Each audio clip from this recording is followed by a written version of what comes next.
Meu nome é Pedro Las Casas, sou professor de hematologia da faculdade e a gente vai conversar um pouquinho hoje sobre linfoma.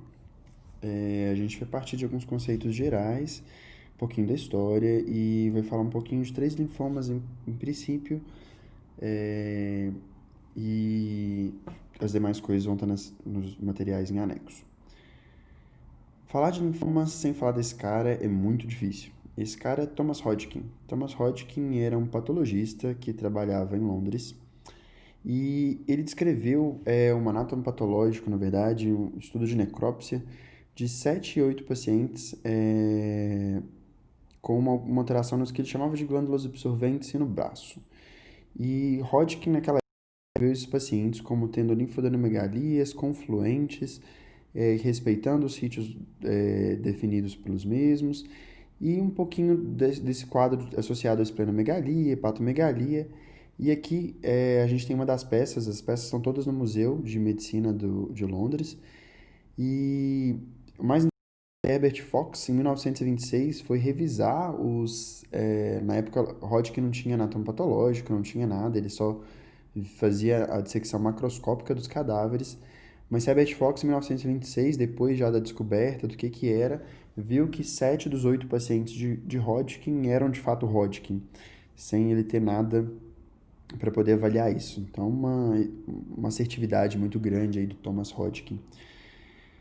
Primeiro descreveu essa célula, que é a célula caracterizada pelo linfoma de Hodgkin, foi Dorothy Reed.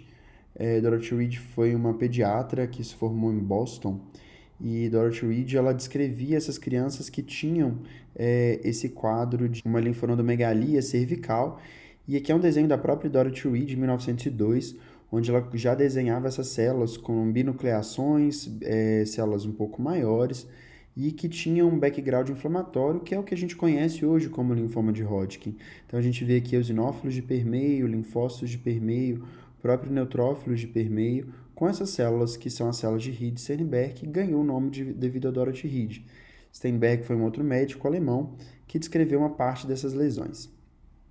Então, como que a gente evoluiu clinicamente de lá para cá? A questão do tratamento começou logo depois, ou seja, começou a pensar em raio-x para tratamento desse linfoma, então de Hodgkin. É, Depois Kaplan, em 1962, começou a pensar em usar radioterapia para esses pacientes. E a primeira quimioterapia foi Indevita, começou essa quimioterapia, e o que a gente usa hoje, Bonadona, em 1975. Então a gente evoluiu muito ao longo de pouco tempo. Então, se a gente pegar aqui esse estudo da New England, que foi publicado em 1998, mostrando como era a incidência cumulativa de sobrevida dos pacientes com Hodgkin. Os pacientes diagnosticados em 60 tinham uma curva de sobrevida próxima dos 20%, e os pacientes em 90, essa curva chegava próximo dos 80%, um follow-up menor, mas então mostrando como a gente tinha ganhado em questão de 30 anos uma sobrevida muito grande, começando a identificar o que era a doença e começando a tratar essa doença. Nessa época ainda com muitos efeitos colaterais associados a quimioterapias de alta intensidade e radioterapias de alta intensidade, que traziam um prejuízo para o paciente mais tardiamente, mas que garantiam uma cura em grande parte dos pacientes. Então, como é que eram classificados esses linfomas? A primeira classificação foi a classificação real. Primeiro a gente teve a classificação Kiel, que a gente não vai falar muito, mas a gente teve a classificação real, que era uma classificação que descrevia o que eram esses linfomas, que é a classificação baseada em Rapaport. Então a gente tem aqui, eles eram organizados em linfomas B. Então a gente tem aqui alguns dos linfomas B que já eram classificados à época. A gente tem a LLC aqui já classificado, o linfoma de células do manto, o linfoma folicular, o linfoma de zona marginal, que é aquele linfoma onde a gente conhece o linfoma Malte, o linfoma de zona esplênico, a hairy cell leukemia, que é a tricoleucemia, o difuso de grandes células B, o Burkitt. A gente tem aqui os linfomas de células T, que também já eram conhecidos na época, os linfomas de células T periférico, a micose fungoide, Sézary, o angiomonoblástico, o angiocêntrico, como era chamado na época, o anaplásico, e o Hodgkin como uma entidade separada dentro dos linfomas de células B, já com os 4 subtipos como conhecemos hoje, e uma entidade provisória que era na época o linfoma não clássico.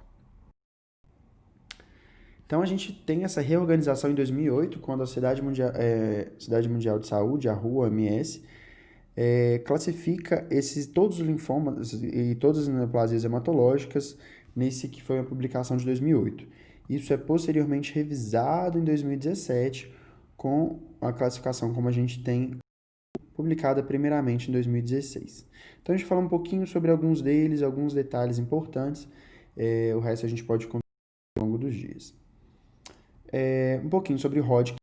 Hodgkin a gente tem uma incidência que varia de 2,6 a 2,8 casos a cada 100 mil habitantes por ano, com uma redução importante da mortalidade, hoje uma mortalidade variando entre 0,3 e 0,4, até menor em alguns lugares já. Uma doença predominantemente de adultos jovens, com 15 a 35 anos pela WHO, 20 a 40 anos pela ESMO. E esse pico bimodal, assim, principalmente nos subtipos não esclerose nodular, onde a gente tem tanto paciente jovem quanto paciente com 30, 45 anos mais ou menos. Tem a predominância do sexo masculino, exceto no esclerose nodular, onde predomina no sexo feminino. É responsável por 10% dos diagnósticos do linfoma, então 90% é não Hodgkin, 10% é Hodgkin. Isso é um pouco questionado, alguns lugares colocam um pouco mais de Hodgkin, chegando até 20%. E desses, quase todos são do tipo clássico, 95% são do tipo clássico. O clássico é considerado um linfoma agressivo, um linfoma que tem um comportamento mais agressivo, uma evolução de poucas semanas a meses, e o não clássico um comportamento mais indolente. Eles têm relação com o EBV, principalmente o tipo celularidade mista e o tipo de depressão linfocitária, e o risco de linfoma pós-infecção é pequeno, é 1 para cada 1000. Então, como é que a gente vê que o linfoma tem uma associação com o EBV? Olhando no hematoma patológico, onde eu vejo o RNA para a célula do EBV, para o EBV dentro da célula Ritter-Sternberg, ou então pela coloração. A taxa de sobrevida é uma taxa muito alta, é um linfoma que a gente brinca que se alguém quiser escolher algum câncer na vida para ter, se a gente tivesse que escolher ter Hodgkin. Tem uma sobrevida de mais de 90% em 5 anos, e mesmo nos pacientes de alto risco e doença avançada, essa sobrevida chega a 70% em 5 anos. Então tem uma taxa de sobrevida muito boa, tem um prognóstico muito bom. Então como é que a gente pensa, como é que é o quadro clínico do nosso paciente com então, a gente tem como predominantemente uma linfoadenopatia periférica, principalmente em cadeia cervical. O mediastino é frequentemente acometido, principalmente no subtipo esclerose nodular. A gente tem acometimento também axilar e paraórtico bem comuns. Falando um pouco sobre mediastino, a gente tem o Hodgkin como a maior causa proporcionalmente de massas no mediastino. Mas como a gente só tem 10% dos linfomas sendo Hodgkin, se a gente pegar uma massa no mediastino, a possibilidade que aquilo seja não Hodgkin é maior do que aquilo ser Hodgkin. O sítio extranodal vai ser bem raro, o acometimento extranodal no Hodgkin vai ser bem raro.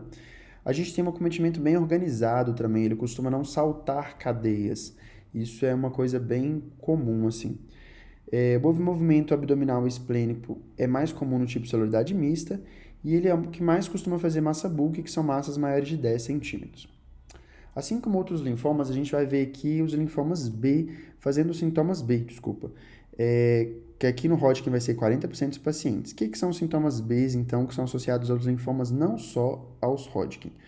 É a febre, a perda de peso não termometrada, desculpa, gente, nada de não termometrado, perda de peso de 10% não explicada em cerca de 6 meses e sudorese noturna. Um pouquinho sobre a febre, no Hodgkin ela costuma ter um comportamento mais cíclico, a gente costuma chamar isso de febre de Pell-Epstein. Então, revisando, os sintomas B são febre, perda de peso não intencionada, que eu quis dizer, e uma sudorese noturna. Então, são os 3 sintomas B que a gente vai dar para os sintomas do Hodgkin. A grande maioria vai ter sintomas de doença localizada, estadios 1 e 2. O acometimento medular vai ser raro em 5% dos pacientes. E por causa daquele background inflamatório, eles vão fazer um prurido que pode ser desde intermitente até um prurido grave. Existe uma coisa meio anedótica, eu pessoalmente vi poucas vezes, de uma sintomatologia de dor no linfonodo à ingestão alcoólica, mas isso não é tão comum de ser visto. Então, para o diagnóstico, como é que a gente vai diagnosticar Hodgkin, então? O diagnóstico de Hodgkin, assim como de todo linfoma, é bom a gente enfatizar aqui, deve ser por uma biópsia excisional. Eu preciso retirar o linfonodo todo, eu preciso ver a arquitetura daquele linfonodo para poder dizer mais sobre a morfologia daquelas células. Então, o que a gente vê são poucas células, como a gente já falou, o Hodgkin, a gente tem poucas células, é cerca de 2% dessas células mono ou multinucleadas, que são as células de Ryd-Sternberg, e o background inflamatório, que pode ser qualquer coisa, como a gente vai ver nos subtipos. Aqui a gente tem para a gente ver, aqui a gente tem essa célula, então, binucleada, é a célula de Ryd-Sternberg. Ela, para questão de conhecimento, ela é CD15 positivo, CD30 positivo e CD20 negativo, que vai diferenciar a gente do linfoma de Hodgkin não clássico. Então, quais são os subtipos? A gente tem 4 subtipos: esclerose nodular, celularidade mista, depressão linfocítica e rico em linfócitos. A gente vai começar do que é o esclerose nodular. Esclerose nodular, então, é 70% dos linfomas de Hodgkin clássico, tem um predomínio de sexo feminino, ele é o que mais apresenta massa de mediastina e mais apresenta massa bulk, e 40% dos pacientes também vão fazer sintoma B. Tem um prognóstico muito bom, e o que a gente vê nesse linfonodo é uma esclerose mesmo, um certo grau de fibrose no linfonodo pericélula de Ryd-Sternberg. O celularidade mista vai ser o mais sintomático, como o próprio nome já diz, é onde a gente tem um background inflamatório misto, com predomínio de eosinófilos, que é o que vai trazer até uma certa eosinofilia em sangue periférico não ser tão raro. Tem uma maior relação com o EBV e o HIV, é o segundo mais comum. E tem isso de que a gente falou, de uma sintomatologia bem exacerbada. Vai ter prurido, vai ser o que mais vai ter febre, muito por causa desse tanto de célula no background. O prognóstico é favorável e na doença avançada tem um prognóstico um pouquinho pior, mas um prognóstico favorável. Aqui a gente consegue ver a célula de Ryd-Sternberg e o tanto de eosinófilo aqui no background, assim como linfócitos e neutrófilos também. Sobre o rico em linfócito. O rico em linfócito é responsável por 5% dos linfomas, é um pouco mais raro. Os sintomas B aqui já vão ser bem mais raros. E eu tenho pouco de eosinófilo e neutrófilo. O background é praticamente linfócito mesmo. A gente vai ter uma adenopatia periférica frequente, tem pouco mediastino, pouco massa bulk e é um prognóstico também. O depressão linfocitária é o subtipo mais raro, ele é o mais relacionado com HIV e tem um prognóstico pior. Como a gente está vendo aqui, a gente tem pouca célula ao redor dessa célula de Ryd-Sternberg, então tem uma depressão linfocitária nesse paciente. A gente tem um predomínio de linfonodo abdominal aqui, a gente tem pouco mediastino nesse quadro também. E é o que mais infiltra a medula óssea entre os pacientes e com prognóstico pior. Então, como que a gente vai estadiar esse paciente? Estadiamento a gente consegue fazer pelo Ann Arbor, que é esse estadiamento que a gente tem aqui. A gente vai mostrar com detalhes depois, mas a gente tem o linfonodo único como estadio 1, dois linfonodos em lados iguais do diafragma, estadio 2. Então, o diafragma vai ser o ponto de corte para a gente. Então, uma cadeia, um linfonodo, estadio 1, dois linfonodos, ou duas cadeias, na verdade, no mesmo lado do diafragma, estadio 2. Estadio 3, quando eu tenho lados diferentes do diafragma com esse acometimento. E estadio 4, quando eu tenho massa extranodal, principalmente medula óssea. A gente coloca algumas letrinhas na frente, o X quando eu tenho uma massa bulk, uma massa maior do que 10 centímetros, o E quando eu tenho uma lesão extranodal isolada, então no caso vai ser sempre um E, porque, por exemplo, eu tenho um linfoma cutâneo isolado, a gente não vai chamar aquilo de 4, a gente vai chamar aquilo de 1E. E a gente coloca o A e B se o paciente tem ou não sintomas B na frente. Ele é bem prognóstico, esse estadiamento, e a gente vai considerar 1 e 2 como estadios iniciais e 3 e 4 como estadios avançados. A gente vai usar o Ann Arbor para a grande maioria dos outros linfomas não Hodgkin também. Para estadiar, então, o PET vai ser o standard de avaliação, onde a gente vai usar o PET para avaliar. A gente consegue, inclusive, definir que a gente não precisa de medula dependendo do resultado do PET. Então, se a gente não conseguir o PET, a gente consegue no PET até nos serviços públicos também, a gente faria tomografias e biópsia de medula óssea. Então, aqui revisando, Estadio 1, um lado do diafragma, uma cadeia. Estadio 2, um lado do diafragma, duas cadeias. Estadio 3, lados diferentes do diafragma. Estadio 4, dois outros lados do diafragma, mais medula óssea ou qualquer acometimento extranodal. Então, terminando aqui Hodgkin, aqui para o não Hodgkin, a gente não vai falar de tudo, porque isso aqui seria um ciclo enorme de aulas, não é muito o intuito da gente, que vocês saibam com detalhes os tipos de não Hodgkin. Algumas coisas sobre as diferenças. Então, a gente vai ter esse linfoma de células B e T's. Isso também podem ser divididos entre linfomas agressivos e indolentes. Os agressivos têm característica de terem alto potencial de cura, mas uma mortalidade mais alta, enquanto os indolentes não são curáveis, mas têm uma mortalidade muito menor e, por vezes, nem precisam ser tratados.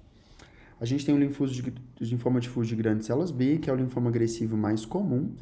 É um linfoma tratado mais comum, se a gente excluir a LLC, principalmente nos pacientes não tratáveis ou tratados. A gente tem o Burkitt, que a gente vai falar um pouquinho, folicular. O zona marginal é o que a gente tem o linfoma associado à expressão antígeno-anticorpo. Então, é o linfoma malte que a gente tem pelo H. pylori no estômago, o malte associado à parótida, associado à infecção, a gente tem o malte associado à Yersinia no intestino, a gente tem o malte associado à clamídia na órbita, então tem muito da zona de apresentação de antígeno na zona marginal. A gente tem o linfoplasmocítico, que compartilha características do plasmócito, o Waldenstrom, que é um linfoma onde tem uma expressão de GM importante, a tricoleucemia, a LLC, que a gente vai falar em detalhes, e o linfoma do Mann. E a gente tem aqui alguns outros linfomas de células T, que não vem ao caso a gente ficar gastando muito tempo falando sobre isso. Falando sobre a LLC. A LLC, então, a gente falou naquela aula da leucemia que ela devia ser puxada aqui para o linfoma, porque é um linfoma indolente. Então, é o linfoma indolente mais comum, é o linfoma mais comum, caracterizado por células maduras na periferia, células circulando perifericamente, e elas são clonais e expressam CD5 positivo. Elas vão comumente infiltrar medula óssea e tecidos linfóides. A incidência é 4,6 casos a cada 100 mil anos e uma idade mediana de diagnóstico de 71 anos. Menos de 5% possuem menos de 50 anos, então não é uma doença do jovem. Ela é menos frequente em asiáticos e do Oriente Médio e tem um leve predomínio do sexo masculino. E a gente pensar no quadro, tem que lembrar que mais de 40% dos pacientes são assintomáticos, então um achado muito comum quando a gente vai fazer exames em pacientes por qualquer outro motivo. Então, a grande maioria que tem sintomas, eles vão ser sintomas inespecíficos, como sintomas B, ou então a dinamia e fadiga. Os sintomas avançados são associados a infecções recorrentes, porque a gente vai ter uma hipoglobulinemia, ou então sintomas decorrentes das citopenias, quando a gente tem estágios mais avançados e a gente passa a ter anemia ou plaquetopenia. A gente pode ter sintomas associados também a linfoadenomegalias, principalmente linfoadenomegalias de grande tamanho, e a esplenomegalia também. A suspeita diagnóstica, então, é isso, quando tem uma linfocitose em sangue periférico. Então, relembrando, é uma B-cell, uma célula B, o tipo de leucemia mais comum, se a gente for pensar nesse conceito de leucemia, cursa com linfadenome-megalia, hepatomegalia, esplenomegalia e células B, afeta geralmente pacientes acima de 65 anos de idade, e uma coisa interessante é que ele pode se transformar no linfoma agressivo, a gente vai chamar isso de Richter, quando ele passa a ganhar um curso agressivo da doença.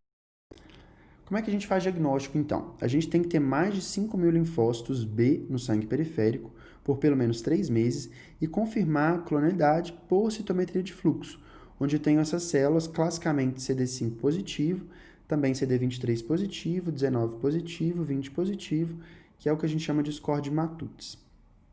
A gente consegue ver esses linfócitos maduros na periferia e tem uma questão que coloca no esfregaço, que são essas sombras de Gumpert ou esses debris celulares que eles fazem pelo excesso de células. Como é que a gente vai... A LLC vai ser o único linfoma que a gente não vai estadiar por Ann-Arbor. A gente vai usar 2 sistemas de estadiamento, que é RAI e Binet, que levam em consideração Binet A e RAI 0, que a gente só tem linfocitose e a gente não tem linfadenomegalia importante. Binet B e RAI 1, a gente só tem linfadenopatia. RAI 3, RAI 2, a gente vai ter hepatospleno significativa, mais de 6 centímetros. No BNC e no RAI 3 e 4, a gente tem hemoglobina menor que 10 e plaqueta menor do que 100 mil. As indicações para tratamento, a gente vai ter toda a citopenia indicação para tratamento, então se ele tem plaquetopenia menor que 100 ou anemia menor que 10, a gente vai tratar. Se eu tenho doença sintomática, se eu tenho esplenomegalia sintomática maior que 6 centímetros, se eu tenho linfonodo maior do que 10 centímetros e se eu tenho qualquer sintoma compressivo. Então isso aqui é o que a gente precisava falar sobre a LLC. Um pouquinho sobre os outros. Dos outros, eu tá? O Burkitt, que tem um quadro clínico um pouco diferente. É o linfoma mais agressivo, ele tem até características de uma leucemia linfóide aguda. Foi descrito pela primeira vez em Albert Cook, na África, e foi descrito adequadamente por Dennis Burkitt em 1958, então é uma descrição até recente sobre a doença. A gente tem 3 formas, então, do Burkitt. O Burkitt vai ter a forma endêmica, que é mais comum na infância, um pico entre 4 e 7 anos. É uma forma predominantemente na África e associada ao EBV, tem uma relação de homem e mulher de 2:1 e predomina essas massas cervicais, como a gente vê aqui. A forma esporádica tem uma distribuição mundial, não é aquela forma endêmica na África, ela corresponde a 1 a 2% dos linfomas na Europa, e a gente tem massas predominantemente de alta captação no PET e massas abdominais. O linfoma também, Burkitt, é bem associado à imunossupressão. Nesse caso, a gente tem quase sempre acometimento medular ósseo em alta intensidade, como a gente vê nesse PET aqui. Ele é muito associado ao HIV, associado à imunodeficiência, né? E independe da contagem de CD4, tanto se o CD4 estiver menor quanto maior de 200. E a incidência não mudou com a introdução dos antirretrovirais, que é uma coisa que a gente não esperava muito. E também tem uma relação com o EBV. O interessante do Burkitt que eu trouxe pra gente é que o Burkitt começou a ter estudos detalhados em 70 que mostraram que a translocação do 814 é a gênese do Burkitt. Então a gente tem uma hiperexpressão do gene MYC associada à cadeia pesada da imunoglobulina, tanto nas formas esporádicas quanto na forma americana. Isso é bem descrito, onde a gente tem essa translocação sendo a causa do Burkitt. Trouxe o Burkitt aqui para a gente concluir que a gente saiu de Dorothy Reed desenhando um linfoma em 1902 para a expressão gênica e poder tratar esses pacientes até com engenharia gênica, como a CAR-T-cell, para tratar esses tipos de linfoma. Então a gente progrediu muito em pouco mais de 100 anos. Aqui a gente tem essa referência. Muito obrigado pela atenção e a gente está à disposição para tirar as dúvidas.